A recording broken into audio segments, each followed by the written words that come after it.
There's an interesting phenomenon in Western culture. We seem to be fascinated by crime dramas. Some of the most watched television programs on TV are actually those news drama programs, whether it's 2020 or Dateline or Primetime. We seem to be fascinated by watching programs that talk about murder cases or criminal cases and the efforts to solve those. If you think about our viewing habits, the most watched television franchises for years have been programs that are trying to solve a crime. Think of the whole Law and Order series. For years, the Law and Order series dominated our television viewership ratings. Nowadays, it's the CSI programs, whether it's CSI New York or CSI Las Vegas or CSI Miami, or now there's even Navy NCIS. We seem to love watching these programs. And it's interesting how those television programs, the producers and the writers, will go about solving crimes that the subject matter of a particular episode happens to be about. Typically what will happen is you'll have a witness who is giving their version of how events took place.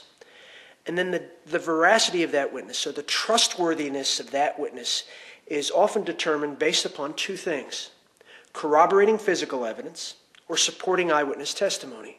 So in corroborating physical evidence, you're looking for DNA samples, you're looking for spent bullet casings to see if what the witness said actually lines up with the physical evidence. In this case of supporting eyewitness testimony, you're looking for others who were around, who saw the events. Can they verify the things that are being said to them by the witness in question? And almost every one of these programs is solved through those two forms of evidence: corroborating physical evidence, supporting eyewitness testimony.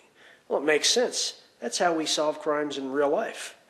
You talk to any law enforcement agency, certainly in the Western world, any detective agency, that's basically what they're doing.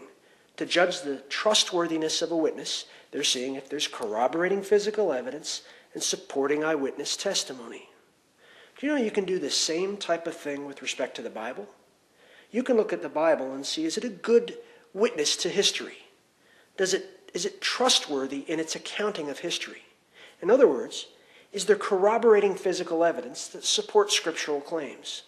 And is there supporting eyewitness testimony? What would the corroborating physical evidence be?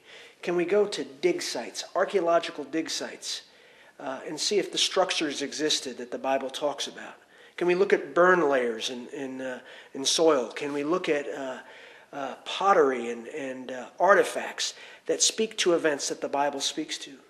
Can we look at supporting eyewitness testimony? Can we look at tablets and scrolls that are written by those outside of the Bible who are testifying to the events that the Bible speaks to?